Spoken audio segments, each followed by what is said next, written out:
why you don't have to quit running, even if your doctor or MRI says so. So, is your doctor telling you to stop running because of arthritis or knee damage? Are you being told that you're too old to keep running or that your body isn't just built for the sport anymore? Well, I'm here to tell you that advice might be wrong.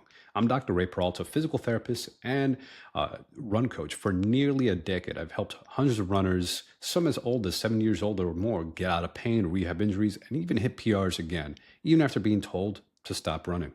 So, if you've been told to quit, keep watching. In this video, I'm going to help you overcome 5 common external doubts that are keeping everyday runners stuck, silent, or second guessing themselves. These doubts usually come from doctors, family members, or well meaning advice that isn't always grounded in the full picture. And we're going to cover the 5 of the most common myths that stop runners in their 30s, 40s, and beyond from doing what they love. And by the end, you'll walk with more confidence, practical tips, and clear path forward, even if you've been injured before. And hey, maybe you'll be able to get back to running. And if you're looking to run pain-free and stay injury-free, check out the free training link in the description. So let's be real. Most runners don't stop because they fall out of love with the sport. They stop because of injuries, external pressure, and misinformation. A major study found that up to 88% of runners report getting a running-related injury that's caused them either to reduce their training significantly, right, really slow down, or stop running altogether. But injury doesn't have to mean the end. Let's dive into the 5 of the biggest external doubts that hold runners back and what you can do about them. So myth number 1, my doctor told me to stop running.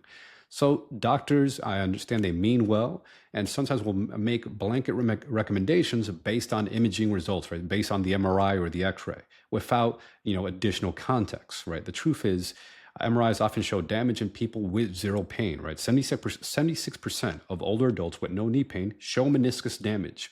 35% of the study showed when basketball players had no symptoms, yet showed abnormalities in their knee, like meniscus tears, cartilage damage, yet they're able to play the sport full on, running, jumping, pivoting, cutting, etc.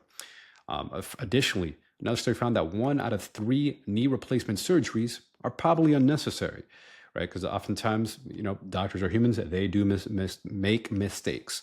Now, yes, is there a time when you may have to take a temporary break from running because you have an acute flare-up or you have like a pretty severe injury, like a fracture? Yes. But for the most part, once you're healed from the injury, and most injuries do heal, most tissue injuries do heal within 3 to 6 months, you just need the right training plan. If you had an incomplete recovery, that's a different story. Right. And surgery isn't always the answer. Again, it actually increases the risk for future surgery by an additional 30%. You're like, oh, I have a meniscus tear, so I'm going to get a meniscus surgery. Before you jump to the surgery, know that you may actually be increasing your risk for future knee surgery.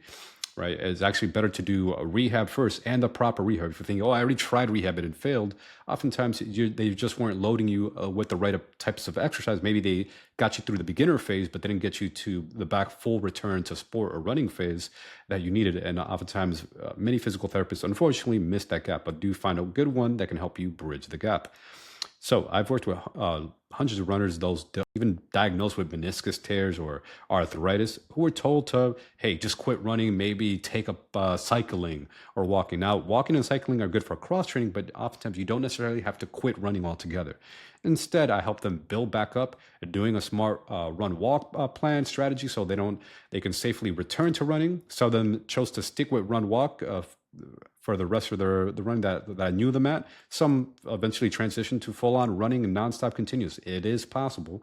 But again, it also has to be paired with strength training, which again, many physical therapists, even doctors, don't know about proper strength training. They may know the very beginner stuff, like the first early phase of rehab, right, where you're just doing exercises that, like on a mat or something or a table. But then again, they don't really then know how to translate to doing very heavy weighted stuff with barbells, kettlebells. And often they lack that kind of bridging the gap to that athletic running, what runners really need to really load up the body. And that's what I've helped my runners achieve. And they're able to run, again, pain-free, whether it's run, walk, or even continuous running, even going into half marathons or full marathons. Myth number 2, I'm too old to run.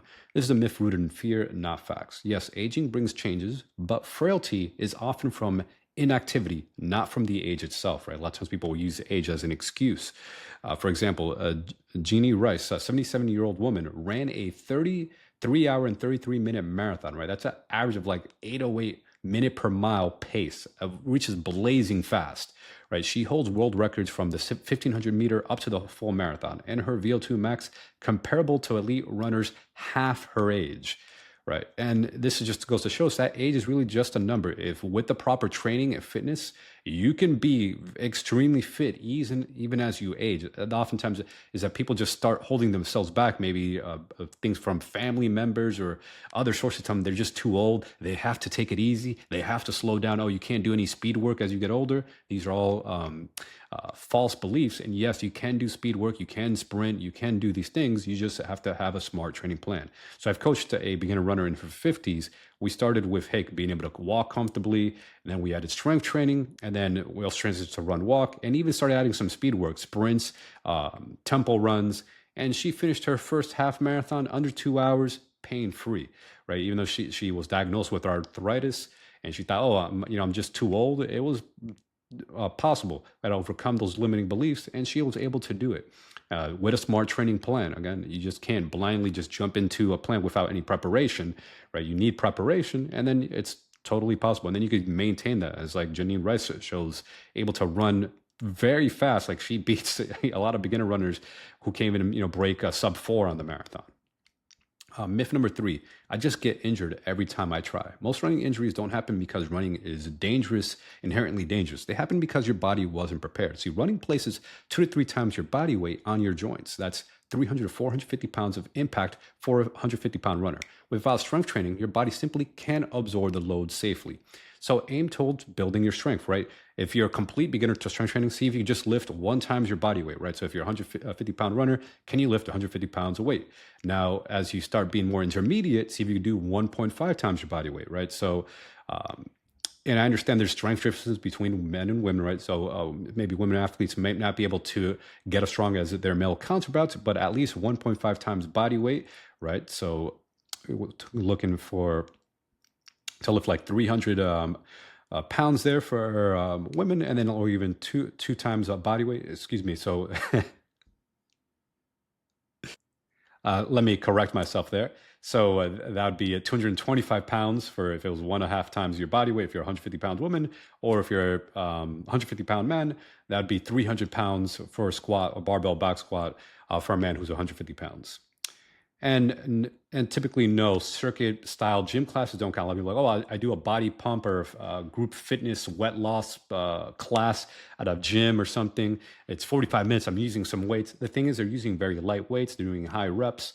Real strength training should be like full body, going to momentary muscular fatigue with a repetition that's 8 to 12 repetition max. It means a weight that you really exhaust yourself about 8 to 12 rep max. Most of these group exercise classes are not doing that. One, because it's probably not safe to do that in a group setting.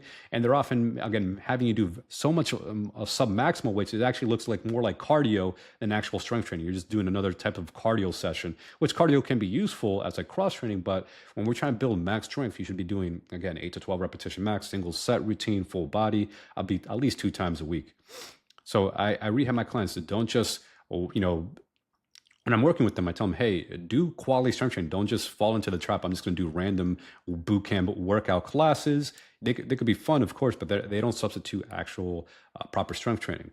And then when you're dealing with injury, yes, you can rest temporarily, but then you have to get out of that short-term rest and start actually building true proper strength, not just doing the basic beginner exercise you learned in PT where you're just stuck on a table doing like clamshells, right? You have to rebuild strength so you can stay running and not bounce between boom bust injury cycles where you pick up running, then you get injured again because you never fully develop the strength back in your legs to handle the impact loading of running. Because once you really develop the strength, your legs feel like springs. You could actually run and it feels enjoyable. You're like, whoa, running feels much easier on your body. It doesn't feel like such a struggle just because your body is so much stronger to handle the impact loading of running. And then you also want to do power training, plyometrics, jumping type exercises to also help your body handle that loading response. Myth number 4, my form is bad, so I should just quit. So running form is developed over time. That's something you have to perfect before you start. Unless you're in pain, most minor form quicks don't need fixing. If you're curious or struggling, get a gait analysis and work with a coach. Don't just give up running because you think that your running form is bad or someone told you, oh, you run kind of funny. right? Oftentimes there are even elite runners who do some weird stuff with their hand or something, right? And they still crush the sport of running. Just because you have some quirks while you run doesn't necessarily mean that it's inherently bad or you have to quit. Oftentimes, again, running form, you may have some unique things about your body characteristics, but if you're not in pain or if you're not dealing with an injury, you don't have to be so obsessive about form. I've worked with many runners who had different things going on with the gait, but they were able to run pretty comfortably and not have to, again, have to worry about trying to obsess about perfecting every part of the running gait. Myth number 5, I need to have fancy gear to run. You don't need to get those $300 carbon plated shoes or the latest smart watch from Garmin or Apple to run. Comfortable shoes from last season, perfect. Get a simple stopwatch, wristwatch, that's fine too. If you want to get one of these tracker watches, great. You don't always have to get the latest model. You could get them from like a couple years ago. They work fine as well.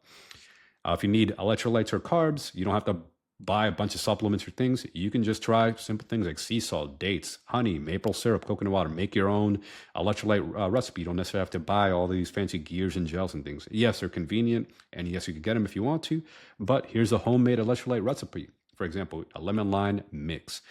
Do like a 1/8 teaspoon of salt, which provides about 300 milligrams of sodium, a tablespoon of lemon or lime juice, 2 tablespoons of honey or maple syrup. That'll give you about 30 grams of carbs, and then about 16 ounces of coconut water for extra potassium.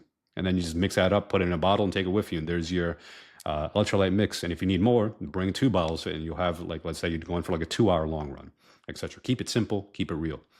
So you don't have to stop running because of arthritis, MRI results, age, or injuries. You do need the right plan to train smart, get strong, and avoid burnout. You're not broken. You just haven't had the right guidance yet. And if you're ready to run pain-free and build strength without wasting time or getting sidelined again, check out my free training, a link in the description. I'll show you how I've helped everyday runners rebuild, recover, and run stronger than ever. You got this.